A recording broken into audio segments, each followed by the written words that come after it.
You've probably run into the Grand Canyon Egyptian cave story before, maybe as a screenshot, maybe as a "they don't want you to know this" video. Here's where it actually starts. April 5th, 1909. Front page of the Arizona Gazette, a real Phoenix newspaper that folded decades ago. The headline read, "Explorations in Grand Canyon." The man named in the piece was G.E. Kincaid, described as a lone river explorer who claimed he'd spent 30 years working for the Smithsonian Institution. According to the article, Kincaid found a cave entrance roughly 2,000 feet above the Colorado River, climbed up to investigate, and stepped into a hidden underground world. He said he wasn't alone in this. A professor named S.A. Jordan was already there, running the excavation. What they described inside reads like something out of a pulp adventure serial. Hundreds of rooms cut into the rock, passageways branching off in different directions, mummies, dozens of them, hieroglyphs on the walls. A statue that resembled a seated Buddha, copper tools, gold urns, inscribed tablets and granaries, built out of what the article called cement. The story claimed the artifacts pointed to an ancient people who had migrated from the Orient, and it suggested this discovery would rewrite the history of both continents. One line in that same edition, tucked in among the excitement, said the whole thing sounded like a Mulhattan story. That's a reference to Joseph Mulhattan, a real hoaxer from the previous century, whose name had become newspaper shorthand for a fabricated tale. In other words, some of the people reading this on the day it was printed already had their doubts. They were right too. Over the following century, journalists, park historians, and Smithsonian archivists went looking for any trace of this expedition. They found nothing. No G.E. Kincaid ever worked for the Smithsonian. No S.A. Jordan appears in any expedition record from that era. The Smithsonian has stated, repeatedly and on the record, that it has no documentation connecting either name to any Grand Canyon excavation. No cave matching that description has ever been located, and the Grand Canyon has since been mapped, surveyed, rafted, and photographed more thoroughly than almost any canyon system on Earth.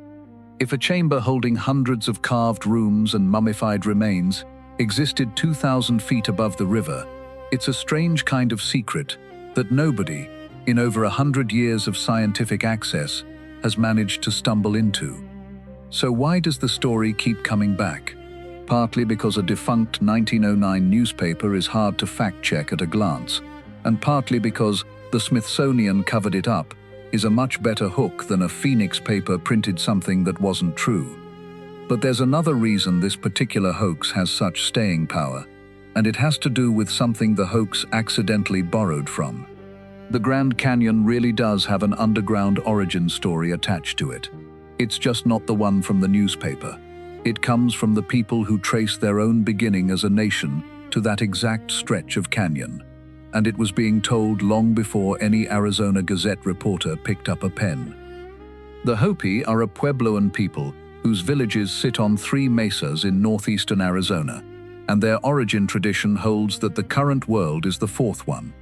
The previous 3 were destroyed, not by any single catastrophe, but by different ones in sequence: fire, then ice, then a flood. In the account of the 3rd world, corruption and disorder had spread among the people living there. A spirit being known as Spider Grandmother, Kokyang Wuti, and the deity Sotuknang moved to save those who had remained faithful before that world was destroyed. The survivors were led underground, into a network the Hopi describe as a sanctuary from the destruction happening on the surface. And according to the tradition recorded by ethnographers Frank Waters and Harold Corlander in the mid-20th century, the beings who sheltered and cared for the faithful during that underground period were the Ant people, sometimes called Anu Sinum. The place associated with them is referred to in Hopi as Sipapulima, the Ant Kiva. When the 4th world was finally ready, the survivors climbed back up into it through an opening. That opening is called the Sipapu, meaning place of emergence, and every Kiva, the round ceremonial chamber built by Hopi and other Puebloan communities, still contains a small hole near its center that represents this passage symbolically. But the original Sipapu, the actual place where this is said to have happened, isn't symbolic at all in Hopi tradition. It's a real geographic location, and it sits inside the Grand Canyon, near where the Little Colorado River meets the main Colorado, at a travertine dome built up over centuries by mineral-rich spring water. The Hopi call it the Sipapuni. This is where the story needs a pause, because it's important not to treat Hopi religious tradition the same way you'd treat a debunked newspaper article. The Arizona Gazette story invites scrutiny. It named specific people and institutions and made testable claims, and it failed every test. The Sipapuni account works completely differently. It's not a claim submitted for outside verification. It's living religious knowledge, still practiced, still carried by Hopi religious leaders today, and its exact location is deliberately not made public. When a proposed tramway development called the Escalade Project threatened to bring commercial infrastructure close to that confluence, the Hopi tribe formally opposed it, specifically citing the sacred status of the site. That's not folklore being cited for atmosphere. That's a federally recognized tribal government defending an active present-day belief against a real development threat in 2017. So you've got two completely different stories about something underground at the Grand Canyon, and the internet has a bad habit of blending them into one. That blending does something quietly unfair to the older, real tradition. It takes a living religious account, belonging to a specific nation with a specific relationship to that land, and drags it into the same bucket as a tabloid hoax about lost Egyptians, as if both were equally unexplained mysteries, waiting on the same kind of investigation. They're not the same kind of claim, and they don't deserve the same kind of scrutiny. One was printed to sell newspapers and collapsed the moment anyone checked the byline. The other has survived over a century of American assimilation pressure, boarding schools and land disputes, and it's still practiced by the community it belongs to. If you want the honest skepticism applied to each side, here's where it lands. For the 1909 story, the case against it isn't circumstantial, it's total. 2 named participants, 0 documentation. A named sponsoring institution, on-the-record denial. A described cave, never located despite the most heavily surveyed canyon system in North America. There isn't a plausible version of this where the expedition happened and the paper trail simply vanished. Newspapers in 1909 published hoaxes and tall tales fairly often, and everything about this one, including that contemporary, sounds like a Mulhattan story aside, fits that pattern. For the Hopi tradition, skepticism has to be aimed somewhere else entirely, because the Sipapuni's physical existence isn't actually in dispute. The Travertine Dome is a real, mapped geological feature near the Little Colorado confluence. What can't be tested by outside methods is the emergence narrative itself, the ant people, the destroyed worlds. That's not a gap in the evidence waiting to be filled by an expedition. It's the nature of what the tradition is. Sacred origin accounts aren't offered as hypotheses to be confirmed through excavation, and treating them that way, demanding they prove themselves the way a newspaper claim has to, misunderstands what kind of knowledge they are in the first place. Quick pause before we get into how these two stories keep colliding online.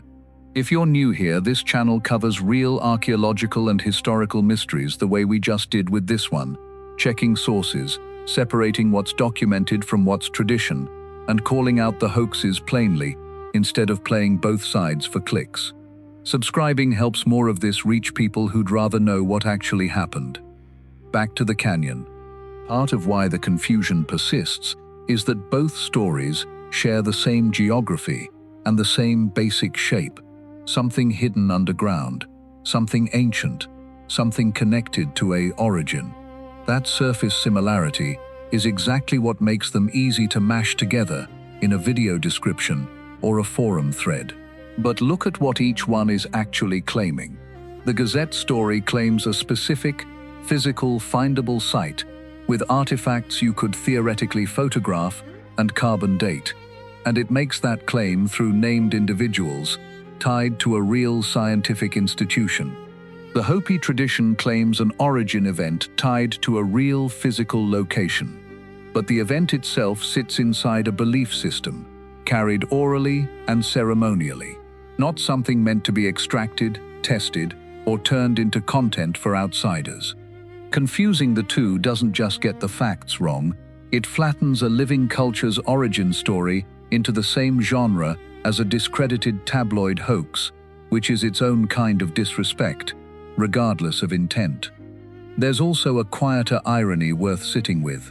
The 1909 hoax invented an ancient, technologically advanced foreign people to explain the canyon's mysteries, an old-world civilization imported to make the story feel bigger and more exotic than the truth.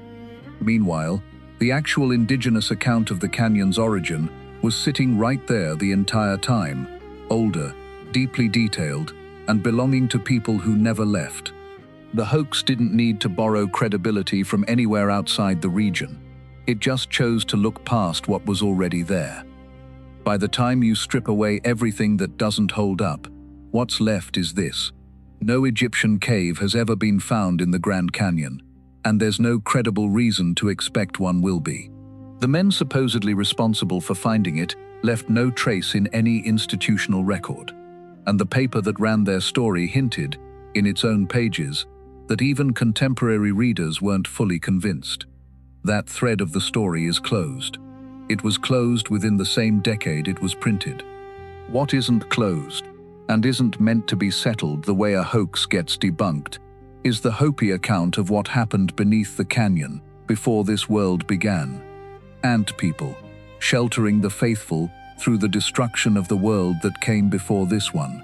A place of emergence at a real confluence in a real canyon, still protected, still unpublished, still defended by a tribal government against modern development. Two different things were said to be beneath the Grand Canyon. One was invented for a newspaper and died there. The other has outlived every headline written about it since. So here's the question worth sitting with. Which is the more interesting story to you?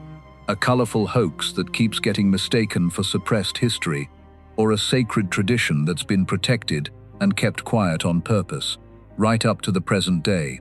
Tell me which one you'd rather see us dig into further, and subscribe if you want to be here when we do. I'll see you in the next one.